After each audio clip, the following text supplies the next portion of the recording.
Matthew chapter 11. Let's continue our journey with Jesus through the Gospels.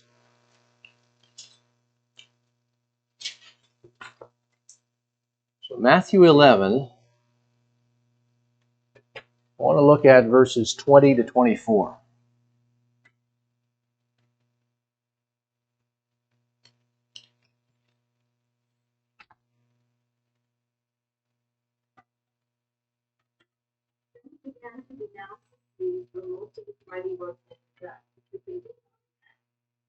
Woe you Chorazin, woe you Bethsaida!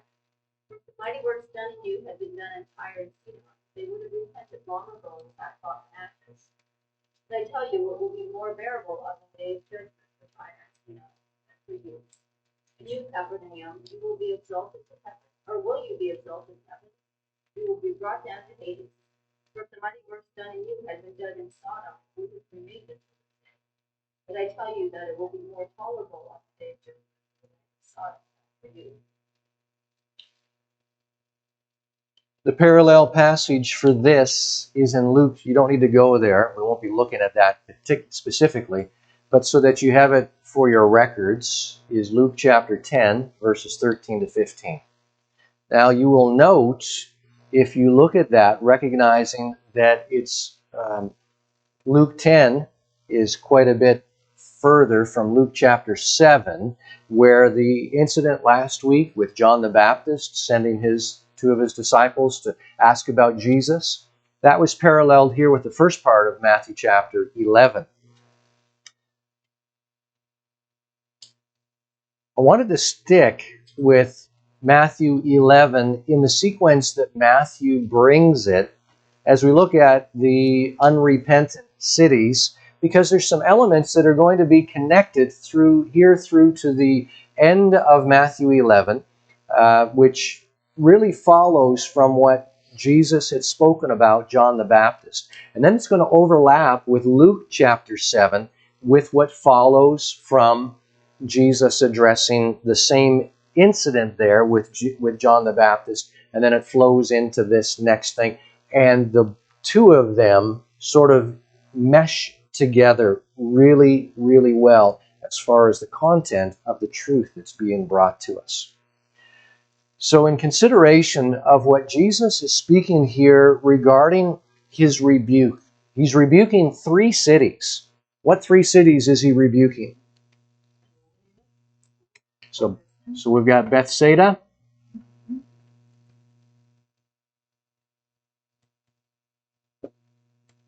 Chorazin, and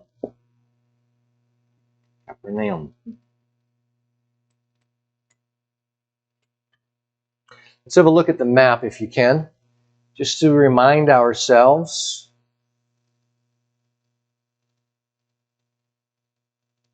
about the way it's laid out. It's not... you're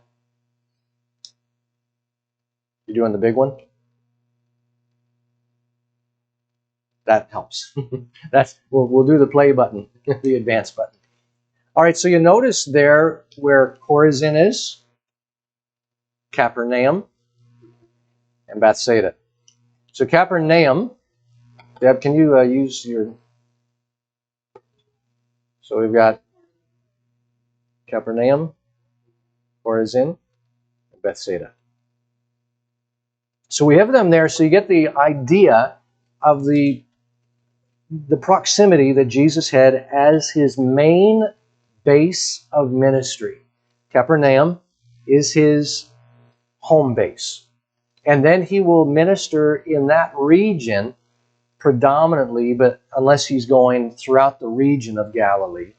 But when he's ministering in that area, this is the region in which he is ministering. So that's the bulk of his ministry, his teaching, his miracles up until this point in his ministry has been going on in that region. So they are without excuse. They've received more than any other region, locality in all of Israel since the beginning of Jesus' ministry. And so Jesus is bringing a rebuke against these three cities because of their lack of repentance concerning his message. And the main reason for their lack of repentance is because of the influence of the Pharisees.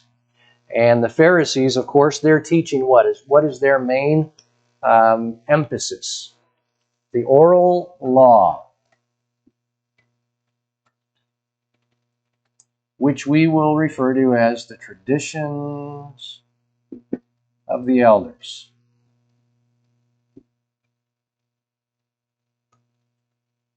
That's their main focus. And Jesus compares two of them, Bethsaida and Chorazin, to whom? All right, so those two regions. And they are outside of Israel. So let's have a look at the next screen. So you can see on that map the region of Sidon and Tyre in relation to the northern part of Galilee. So here's Capernaum, and then we've got Tyre and Sidon. So these are Gentile cities, Tyre and Sidon. Jesus is rebuking these Jewish cities that have had a saturation of his ministry. So they are absolutely without excuse. And he says that these two cities, if what you've experienced had been done there, they would have repented long ago in sackcloth and ashes. Think for a moment to Nineveh. Jonah goes through and he preaches a 5-word sermon. And they ended up repenting in sackcloth and ashes, asking the Lord to have mercy upon them. Now we have one, of course, who's greater than Jonah, and he's been bringing many more signs, many more teachings than Jonah ever thought of doing, and they're not responding in the way that you might expect that they would. And then we have Capernaum, the one who's been the home base, if you will, his headquarters of his ministry. And he likens them to whom? What city? Sodom. Let's have a look at that one. So on this map, you will see that Sodom is the red pin, and Capernaum is not listed, but you see the Sea of Galilee on it. So you're looking at it from a sloped angle, so to speak, from the south looking up to the north. So Sodom is, of course, no more. It exists no longer. It was destroyed when Lot was living there. So this is way back when Abraham walked upon the face of the earth. So how many years ago?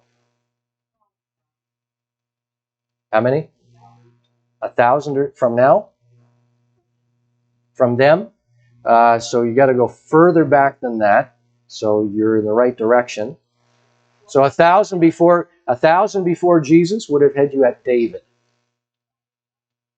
So 2,000 before Jesus would have been Abraham. Halfway between Abraham and David, 1,500 years, you'd have Moses. Does that give you a bit of appreciation for time frames? So Abraham was 2,000 years before Christ. And so Sodom and Gomorrah had ceased to exist for 2,000 years when Jesus gave this message, this rebuke to Capernaum. So he says regarding Capernaum that you'll be brought down to Hades. For if the mighty works that have been done in you, or had been done in Sodom, it would still remain to this day because they would have repented as well. So you think of Sodom as one of the most wicked cities in the Old Testament, right? If you think of, so name a wicked city in the Old Testament, and more than likely Sodom is going to be in the top 5. If you can even get 5 cities that come to mind immediately, right? But he says it'll be more tolerable than for Sodom than it will be for Capernaum. Isn't that interesting? More tolerable for Sodom. Why? It's speaking of degrees of punishment, actually, in the judgment. So there's going to be a greater accountability, greater responsibility for the inhabitants of Capernaum than for the inhabitants of Sodom. Now that's not as on a whole. That's not every single person, right? Because there were certainly many who believed upon Jesus, but he's speaking as an overall generality that there's really no excuse for what's been. Pardon me? Woe to us, North America. Yeah. Can you imagine the blessings and accountability that we have? Shudder to think about it, of what will be taking place. So Jesus is speaking about this in the context of what they had been seeing with Jesus' ministry and the ministry of John. Do you notice back in what Jesus is speaking regarding John? Remember he said that those men, those born of women, there's no one greater than John. And then he speaks about him as being the Elijah that would come. But let's have a look down, still in Matthew 11, in verses 16 to 19. Let's look at 15 to 19, all right? 15 to 19. Craig, please. Oh my goodness, I had determined that I'm going to be so intentional and focused that that's not going to happen. And it happened again. Mr. Craig. Mr. Craig. He has the ears right. Children sitting in the contemplation on him. He played the flute for you, and he did not hear him.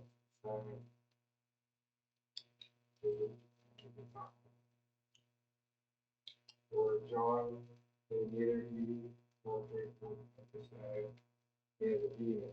Son of man, who is eating and drinking from the side, here is a glutton and a drunkard, round and a tax collector, and sin. But wisdom is food right by the wrath. Okay. So Jesus is speaking to the people that now that he's been teaching, that he's been ministering to. He says, he who has ears, let him hear, right? He who has ears, let him hear. After he gives a response to that, then he rebukes the cities of Bethsaida, Chorazin, and Capernaum, because they didn't have ears to hear. They should have, but they didn't. They did not shema, which is the Hebrew word for give ear to hear, to listen, to obey. He who has ears, let him hear. So really Jesus was saying, shema. And he looks at the generation, so what he's speaking about, the people of this age at that point in time, what will I liken you to? And what does he mean when he says, it's like the children, they're playing the flute and you did not dance, and we mourned to you, but you did not lament. What is he talking about there? What does that mean? Children sitting in the marketplace, calling to one another, and this is what they call out. What does that mean?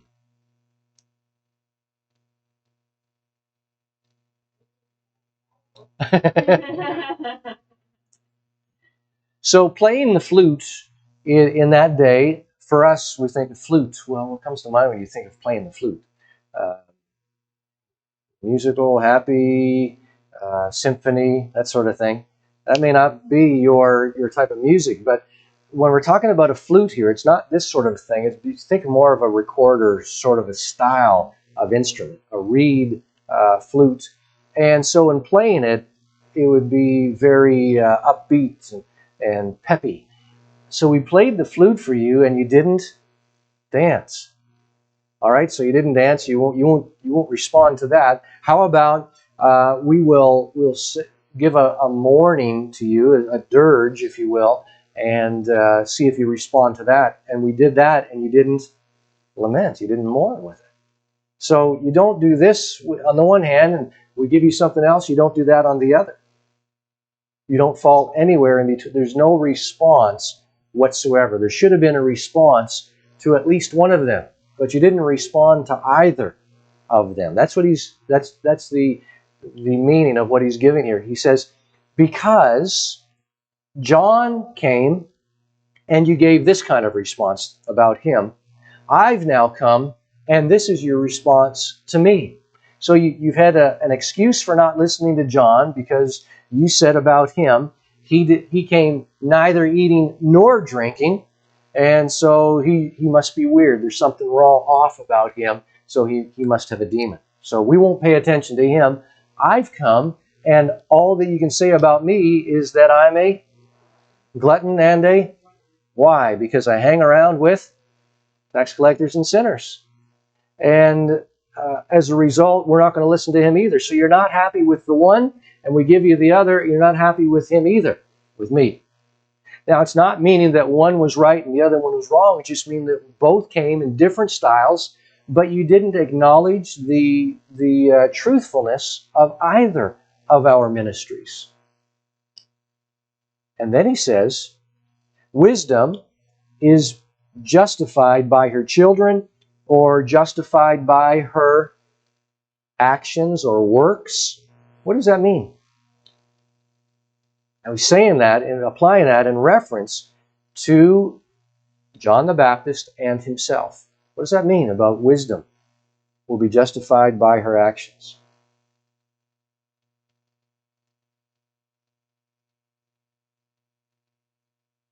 That they could see the people who were wise, the people that were not going about just by the follies of their own emotions or feelings or preferences. The wise could see the differences of these ministries, but in spite of them, they would see that they're both wise and godly ministries, in spite of their differences. So they didn't reject one at the expense of another, thinking, well, it's different, so it can't be right. Basically, they rejected both. But they did it on the basis of their personal preferences. You don't fit our expectations.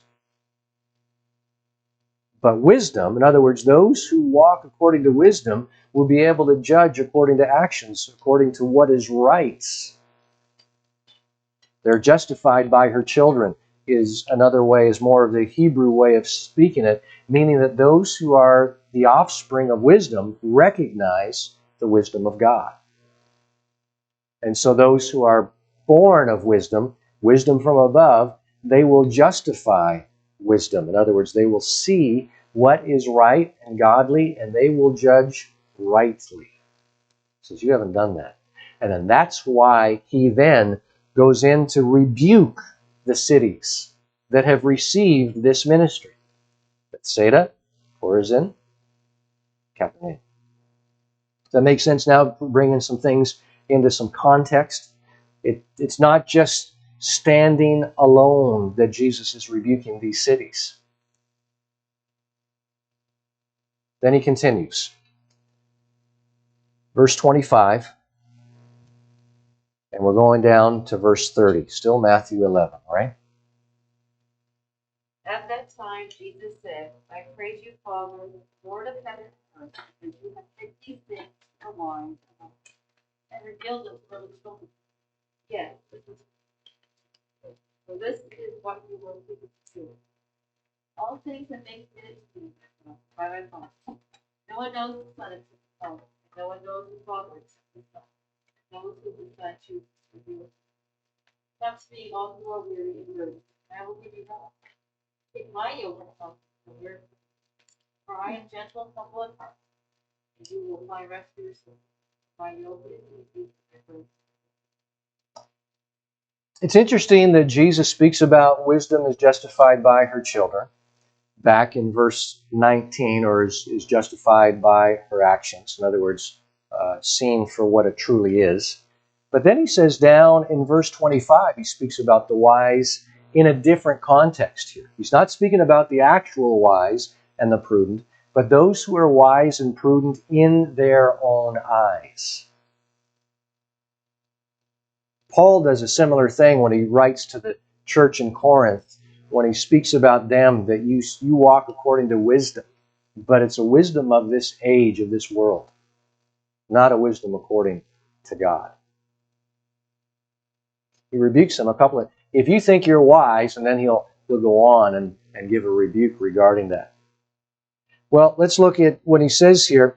I thank you, Father, Lord of heaven and earth, that you have hidden these things from the wise and prudent and revealed them to babes. Meaning that it's those that you would that have the simplest or the most innocent of trust before God.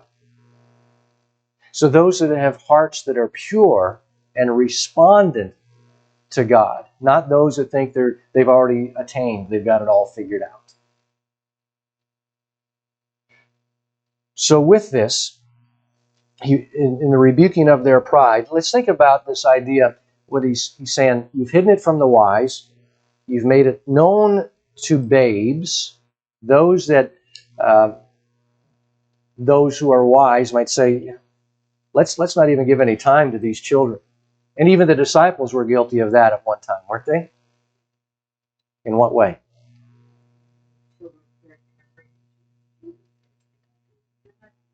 Yeah. Yeah, bring them here. Don't forbid them, because of such is the kingdom of heaven. Yeah, so let's go to 1 Corinthians for a minute, chapter 1. See an aspect of what Paul brings to our attention. We're going to look at verses 18 to 31. We're not going to look at the entire passage, but at least not verse by verse. But we will look at it as a chunk. Okay, 1 Corinthians chapter 1. For the message of the cross is foolishness to those who are perishing, but to us who are being saved, it is the power of God. For it is written, I will destroy the wisdom of the wise, the intelligence of the intelligent I will frustrate. All right, let's stop there for a second. Doesn't that sound a lot like what Jesus has just been speaking about? But the wise and the prudent. So those that are wise and prudent in their own minds and according to their own understanding. Remember, Jesus said that when the Pharisees were saying, why does he eat with tax collectors and sinners? He says, I've come to call sinners to repentance. It's not the healthy that need a physician, but the sick that need. So those that recognize, I'm in bad shape here, I need help. The Pharisees felt that they didn't need any help because they didn't recognize their sinful condition. We'll see that in Luke's address of this context in just a few minutes. Let's look down in let's continue, verse 20. Keep going on, please. Who is the wise man? Where is the scholar? Where is the philosopher of this age? Has not God made foolish the wisdom of the world? For since in the wisdom of God the world, through its wisdom, did not know, God was pleased through the foolishness of what was preached to save those who believe. All right, so let's stop there for a minute and see how the Lord has frustrated the ideas of the wise man according to their own determination, and he's done so through the cross, the message of salvation. Let's go down to verse 23. Jews demand miraculous signs and Greeks look for wisdom, but we preach Christ crucified, a stumbling block to Jews and foolishness to Gentiles. But to those whom God has called, both Jews and Greeks, Christ the power of God and wisdom of God. For the foolishness of God is wiser than man's wisdom, and the weakness of God is stronger than man's strength. Okay. So look in verse 24. Christ is referred to there as the what of God, both the this of God and the that of God. So he's referred to as the power of God and the wisdom of God.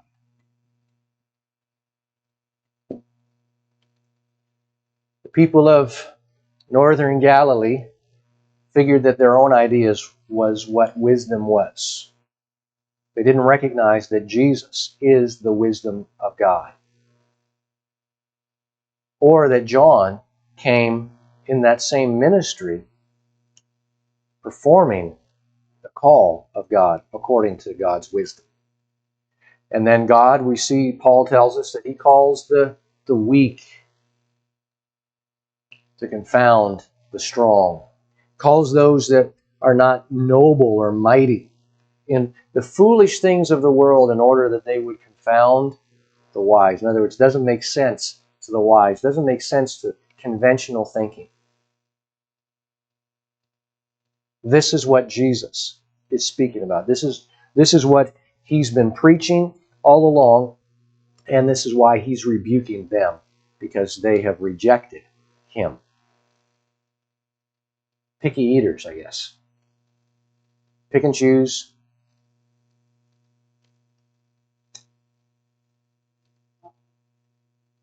Yeah, isn't it? Pick what seems easy or preferable, and leave what you don't like, the hard sayings of Jesus. Let's go back to Matthew.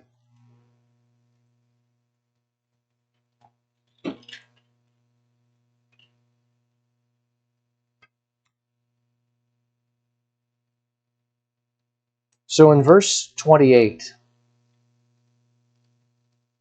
come to me, all you who labor and are heavy burdened, and I will give you rest. Take my what upon you, because my yoke is easy and my burden is light. So take my yoke upon you and learn of me. What is a yoke? All right, a yoke is a thing that goes on oxen. So yes, that's what we consider to be a yoke, but this isn't what a yoke was that Jesus was referring to. But that's what we come to it with. That's our understanding of it. So a yoke would refer to, it can refer to a yoke of oxen. But that's not the context in which Jesus is speaking this. A yoke in a rabbinical sense, according to rabbis, is referring to a school or teaching. So yoke is teaching or school. And if you are in school, some would say, yeah, that's a yoke. But it's what you're yielding yourself to. So in that context, it is a yoke, like you would think of with oxen, because you are yoking yourself to the rabbi, the teacher, his instruction. So you're submitting yourself to that yoke. But that's what the context is referring to. It's the teaching. It's not just, if it's just like a yoke of oxen, it bears no significance or meaning for us. Okay, so yoke of oxen, what is that? How does that apply? This is what it's referring to. The teaching of Jesus. Come to me. If you are weary, if you're heavy burdened, come and I will give you rest. Why does he speak this? What is he speaking this in response to? We've been dealing with it a lot. The oral law. Yeah, so this again is the yoke of the Pharisees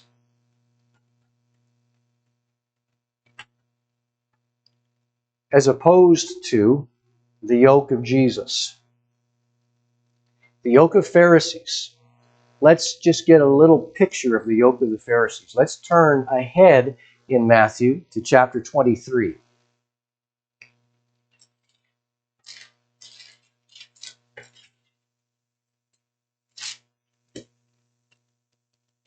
Matthew chapter 23, and I want to look at verse 4 to begin with.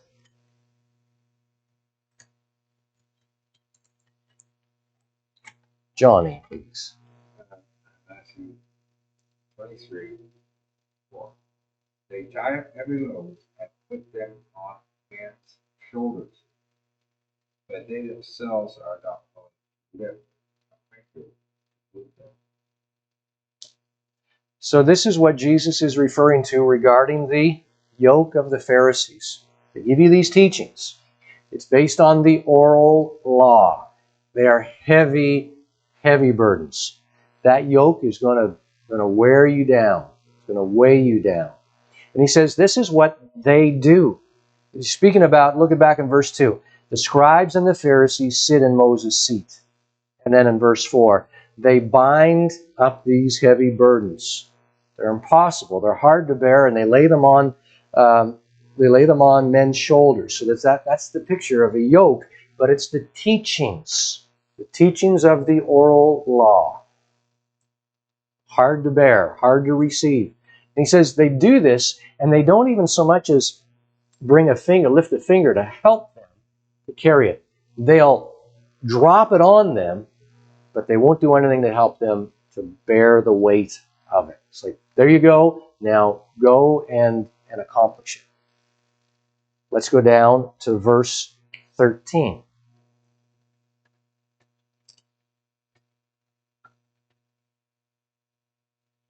We'll get you to do that again, Johnny, please. Right. And then down to just 13 and 15.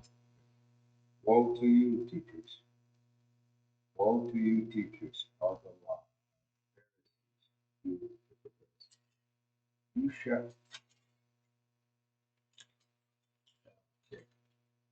You shut kingdoms of heaven in men's faces. You yourselves do not enter, nor will you let those enter who are trying to. And woe to you, teachers of the law, you hypocrites, who travel over land, sea to win the single prophet, and when he becomes one, you make him twice as much a son of hell as you are. Wow. That's a little more than a jab. That's a jab and twist, right? But it's not him being spiteful at all. See, Jesus, he's got a righteous anger that has risen up in him, and he is letting the Pharisees have it. Not because he just has lost his temper or he's just flying off at them.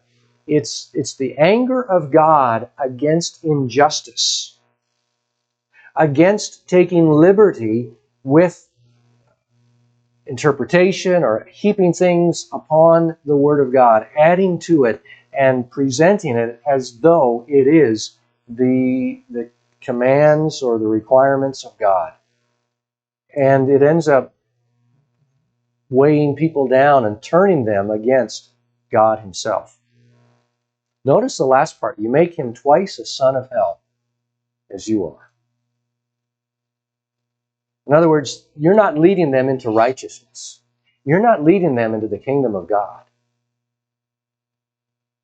So this is what Jesus is contrasting his teaching against. Pharisees, I will not embrace, and he's already confronted this on the Sermon on the Mount in Matthew 5 through 7. So I will not embrace this. I have not come as a Pharisee. I have come as the Son of God.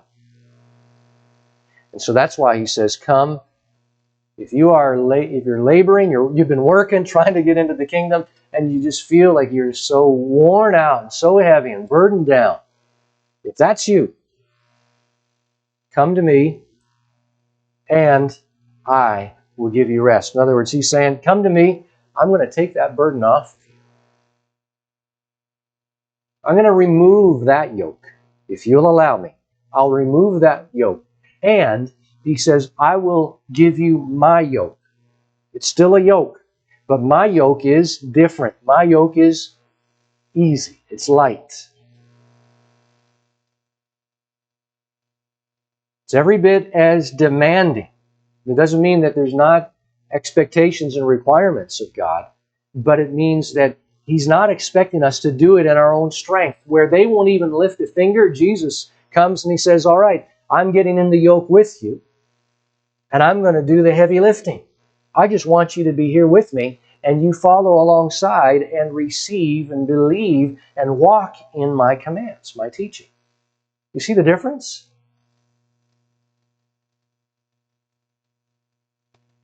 Because I'm gentle, I'm meek. You'll find rest for your souls, because my yoke is easy, my burden is light. It's quite an amazing picture when you see it in the context of what Jesus has been speaking just prior to this. Now, let's allow this to shed light on what happens in Luke chapter 7.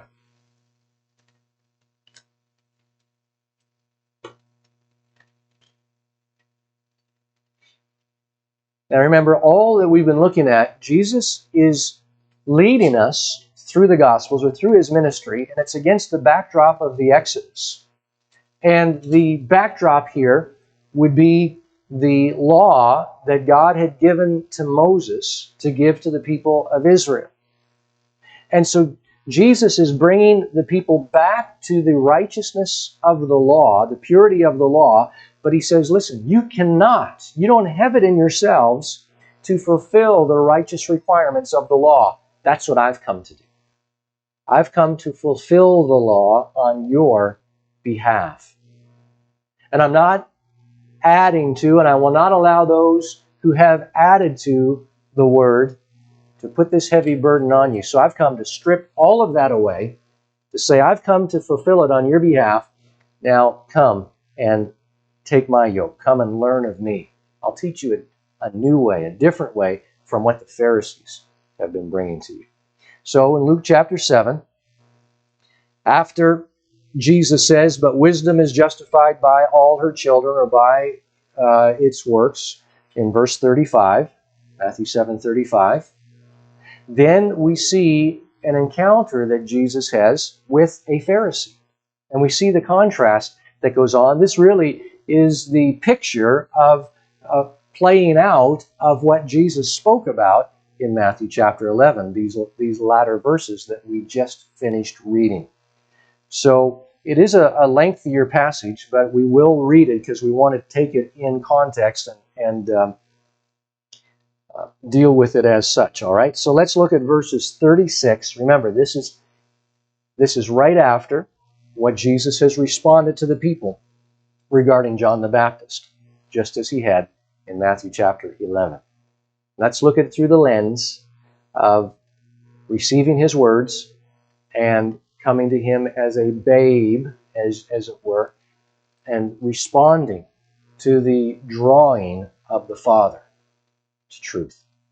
So can we read verses 36, and let's go to 40 to begin with. So Deb.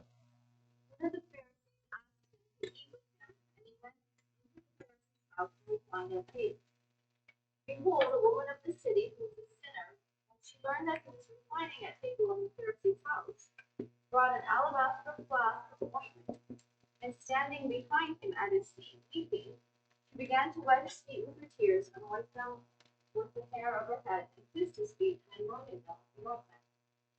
Now when the Pharisee who had invited him saw this, he said to himself, if this man were a prophet, he would have known what sort of woman this is that is touching him, for she is a sinner. Jesus answering said to him, Simon, I have something to say to you. And he answered, say it, teacher. So where is Jesus right now? Whose house? Pharisee's house. Isn't that interesting? So the guy's name is Simon.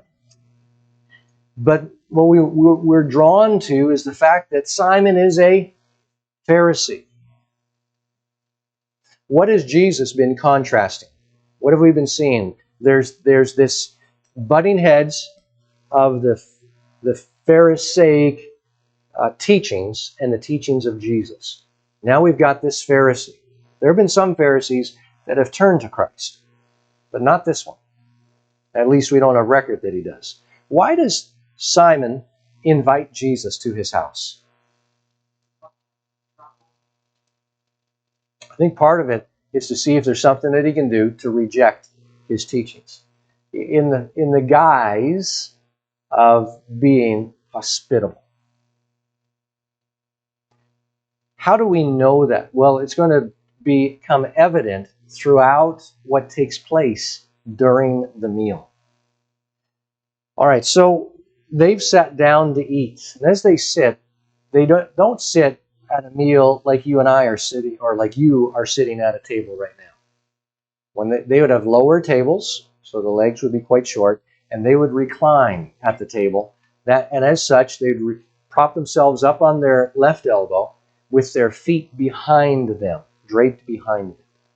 And then they would use their right hand for the eating and the dipping. They didn't use utensils like we do today. They would have bread that they would break, and they would have a common dish, and the sop that is one of the English renderings of that. I remember I had a friend from Pakistan when I was growing up. I would have supper at his place on occasion. And they had, anybody ever have naan? N-A-A-N? Naan bread? Well, they would make their own naan, and they would have a pot of stew, and it would be put in the middle of the table, and then you took your naan and broke off pieces, and then you would fill that like a scoop or a spoon, and then you would eat the stew as a sandwiched in the naan. And then you would break off more and continue to eat, and so on. Similar idea of what would be taking place at this kind of a meal. And when a home was opened like this, most often it would be open as in a gesture of hospitality, of allowing anybody that was passing by, they could wander in when you had somebody of prominence like Jesus or rabbi to hear whatever teachings were taking place. But they were expected to be quiet observers rather than active participants at the meal. So you didn't just have everybody coming in and reclining and say, okay, I'll have some of that. They would come in as observers, okay? So that's why we have the picture of this lady who comes in.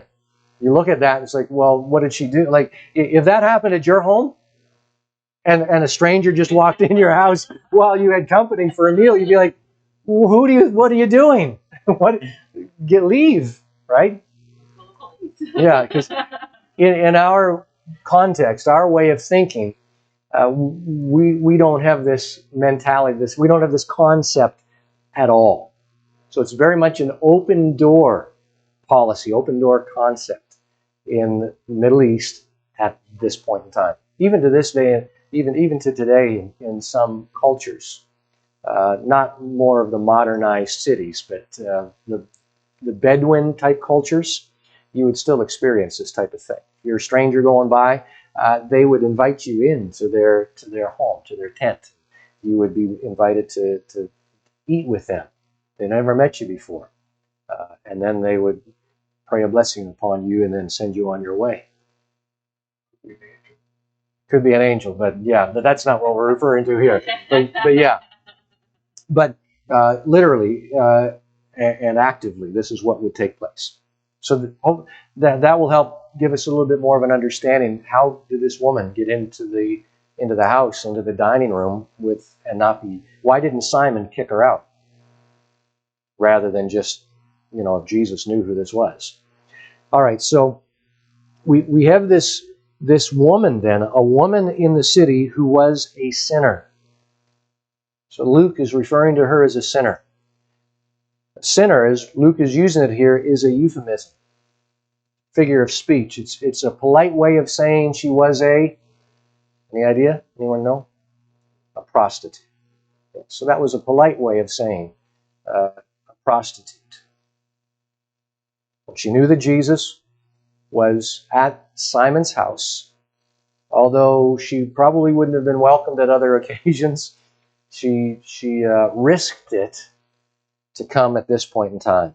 And she brings in this alabaster flask of fragrant oil. It means that this is expensive stuff. It's a perfume, fragranced oil, spiced. And so she brings it in with a very express purpose of pouring it out on Jesus. This is extravagant worship of Jesus.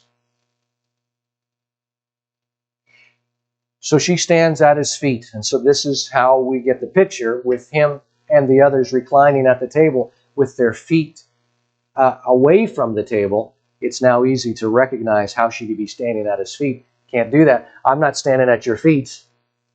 And if I am, I got to crawl under the table in order to reach them, right? So this helps shed more light on the picture that's taking place on the action that's going on. Notice what she's doing in verse 38.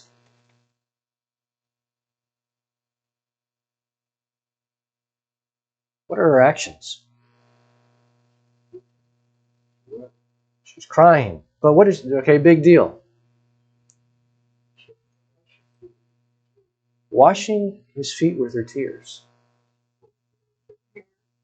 Now, she must have been crying up a storm, must be making an awful lot of commotion in order to cry enough tears to wet his feet, to wash them. Yes? It's possible.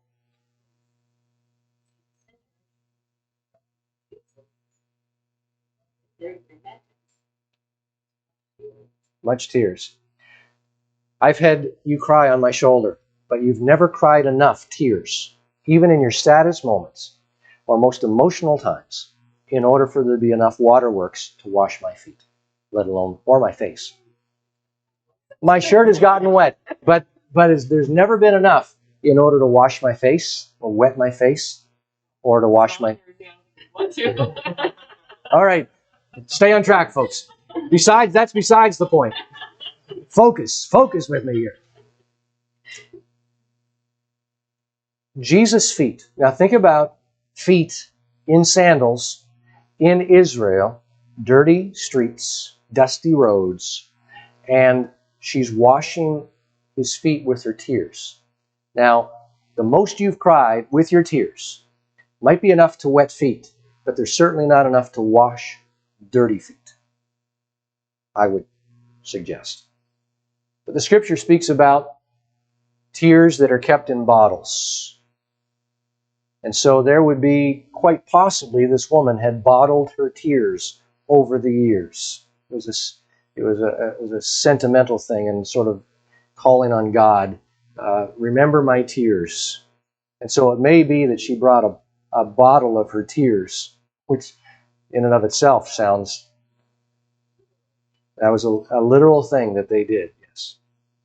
So it is possible that she did this, that she brought a bottle of her tears in order to wash his feet, as an expression of the years of sadness or sorrow or heartache or pain or whatever, and just pouring it out at Jesus' feet. She was weeping. Yeah, I'm not dismissing the fact. I'm not saying she wasn't weeping. I'm just wondering if it's possible that she brought a bottle of tears with her. Either way, I'm not going to push it. I'm just pointing that out to you for you to be aware that that's a possibility. Either way, she's drying his feet with her hair. So this is an act of devotion. Whether his feet are squeaky clean or not, it's something. It's a very intimate thing for somebody to take their hair I mean, you don't even like getting your hair stuck on food on your plates if you bend over too far, if your hair's long enough. Right, Johnny? I mean,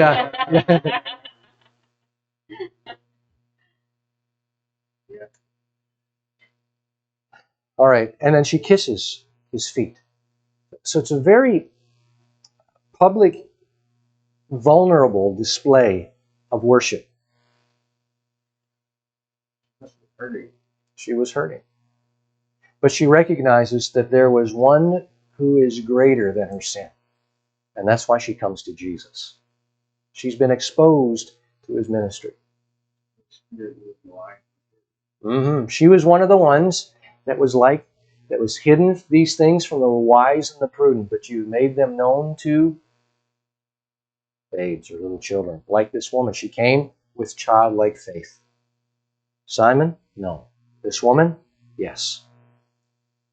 All right, so notice it doesn't say now when Simon, who had invited him, saw this in verse 39, but when what?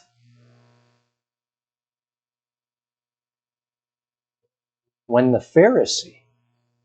See, Luke is focusing on the way that Simon is conducting himself and the filter through which he is seeing and hearing things. He's seeing and hearing things according to the oral law.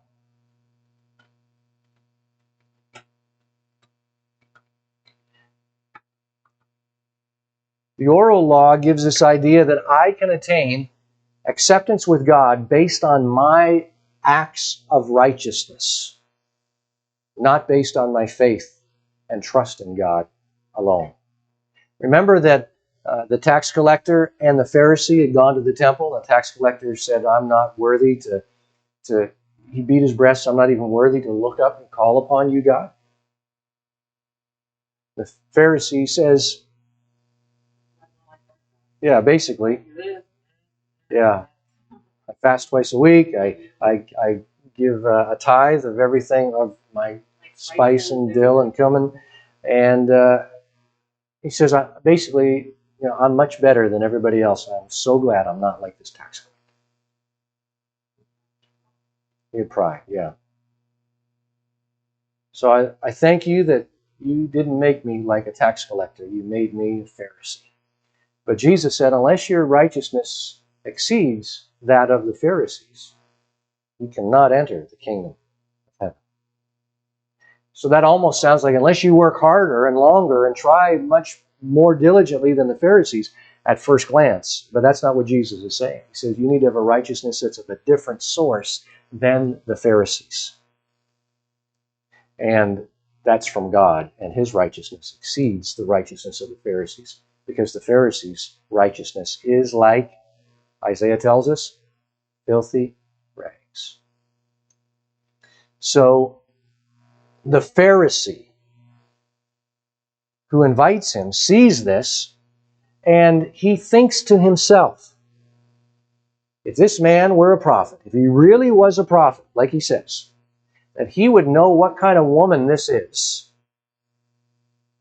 because she's a sinner. In other words, he wouldn't allow her to continue on like this. He would brush her off, he'd rebuke her, and tell her to leave, be on your way, because she's not worthy of his time.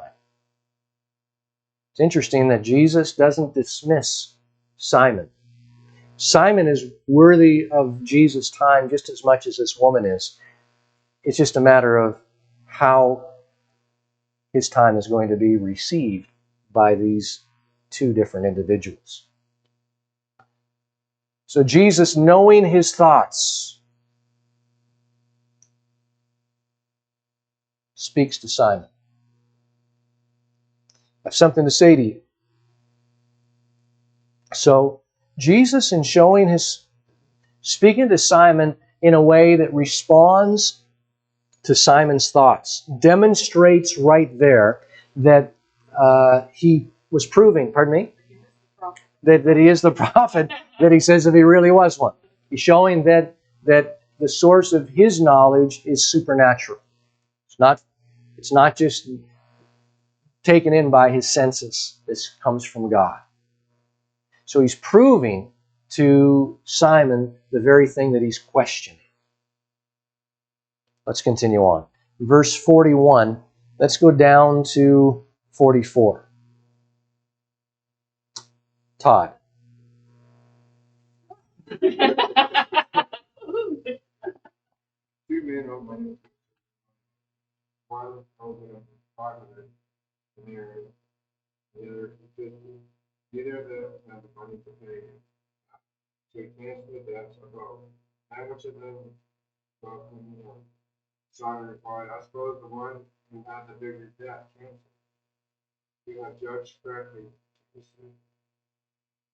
Then he turned toward the woman and said to Simon, you see this woman? I came into your house, you did not give me any water for my feet, but she wet my feet with her tears and wiped them with her hair. You did not give me a kiss of this the time I entered, and not stop kissing my feet. Let's go down to 46, please. One more verse. You did not put oil on my head, she was poured perfume on my feet. Therefore I tell you, for many sins have been forgiven. She loved much, but he who has been forgiven little.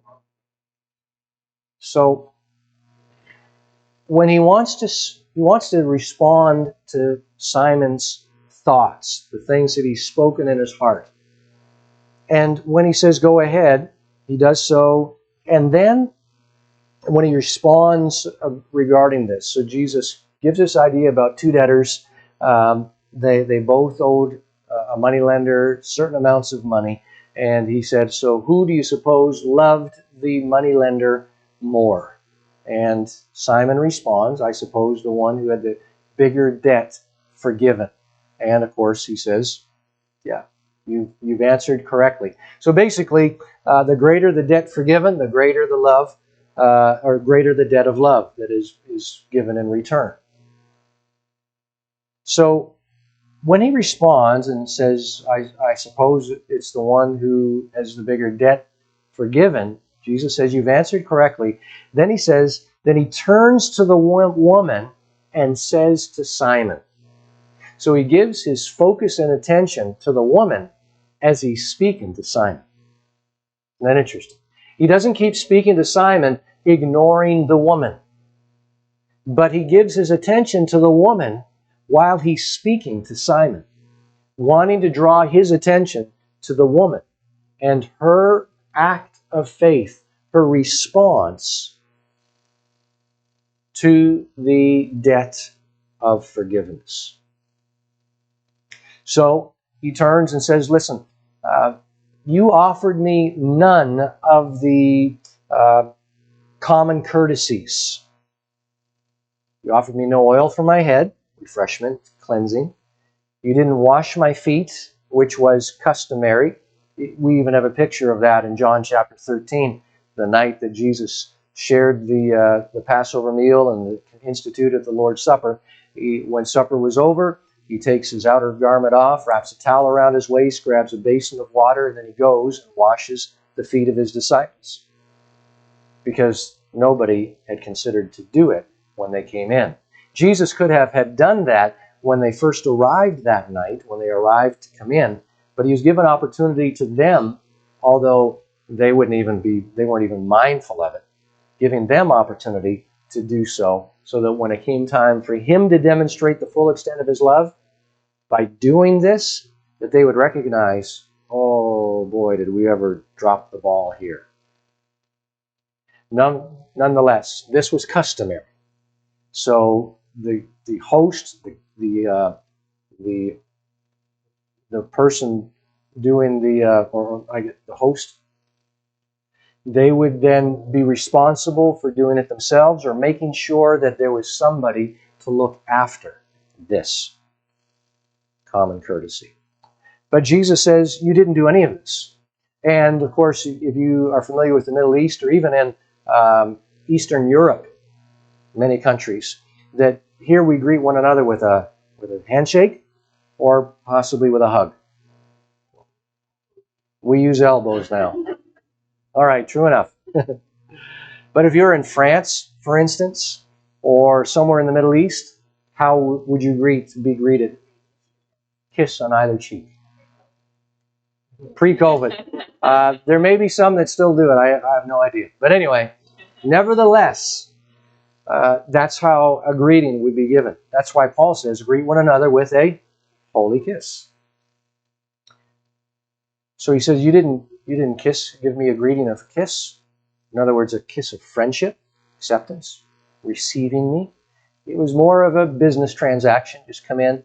And this is further evidence that Simon is bringing him there to scrutinize him. Look for an angle. Try to find something that just, I know this guy, there's something about him that's off. See if I can catch something, catch him off guard tonight. But this woman, yeah, no kidding. But this woman, from the time, where are we at here? From the time she came in, has not ceased to kiss my feet. She washed my feet with her tears, dried them with her hair. She hasn't stopped kissing my feet since she's arrived.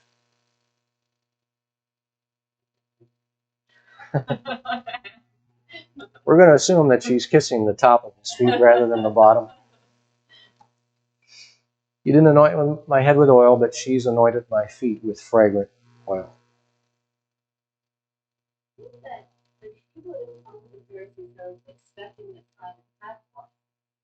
Yes.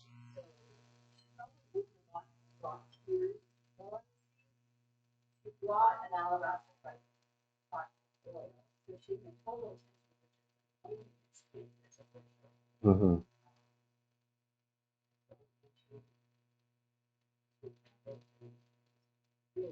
Overwhelmed with Jesus. It doesn't say she walked. It says wet his feet. I suppose, yes. Good observation. And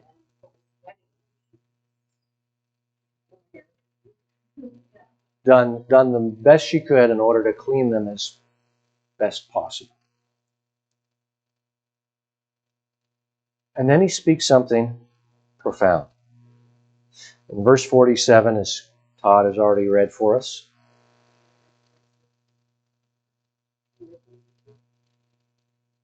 so I'm telling you, her sins, which were many, are forgiven. Why? So we read it, because she loved much, she is forgiven much. But the sense that is being presented to us here, her sins, which are many, are forgiven. And so, or thus, she loves much. It's not because she loves much. It's not that her love is the cause for forgiveness. It's that her love is the response to forgiveness.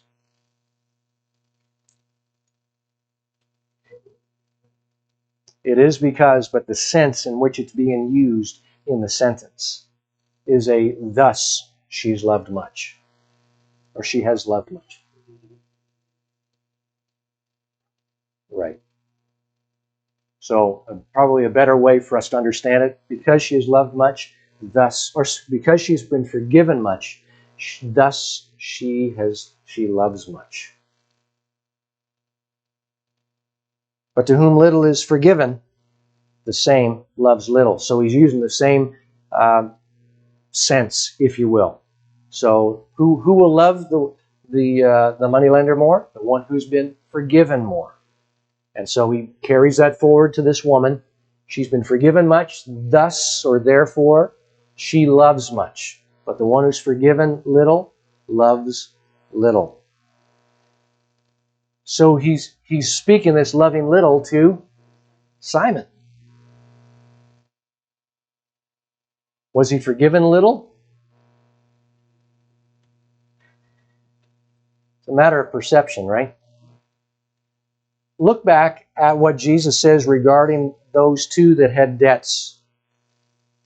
So they both owed money. One owed 500 denarii, the other 50. So these are vastly different sums. One 500, the other 50. So let's just use it in terms that we can relate to somewhat. $500 or 50. Now, obviously, we could look at most likely paying off that debt.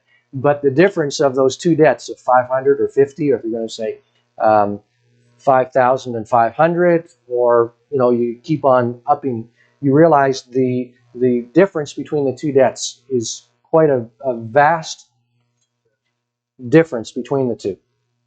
But the key is a day's wages was a denarii.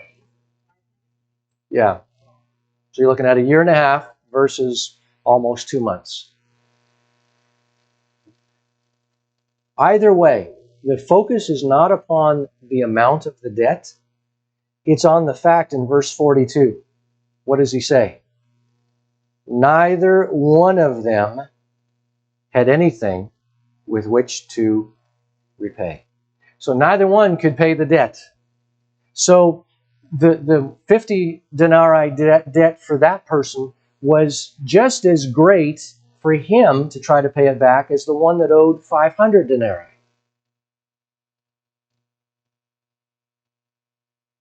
Their ability to repay was the same.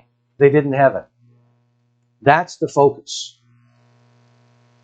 And this woman recognizes she had a debt she could not pay back.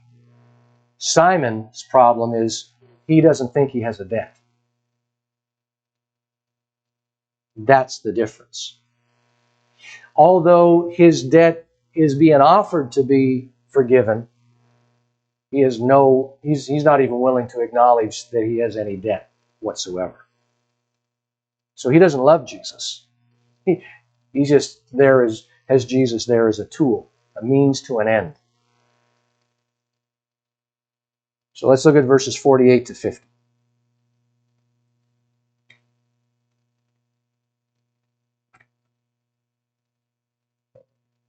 Are we at Melissa? Then Jesus said to her, your sins are forgiven. The other guests began to say among themselves, who is this who even forgives sins? Jesus said to the woman, your faith has saved you. So Simon, he didn't even have the sense of need for forgiveness. He wasn't conscious of his own sin, whereas this woman was very much so. So Jesus pronounces forgiveness of her sins, but the response of those who are gathered there, those who sat at the table with him, began to say, who is this who even forgives sins? Who do you suppose was at the table with him besides the disciples? And a bunch of Pharisees, probably. Bunch of Simon's buddies. Who does this guy think he is to forgive sins? So their perspective is the only one who can forgive sins is God. And that's the point.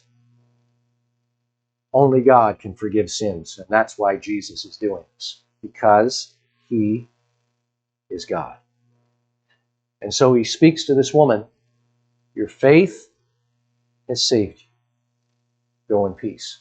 Now, was it her faith itself? Is that what Jesus is saying? Your faith saves you? The point is, Jesus is the one that saves, right?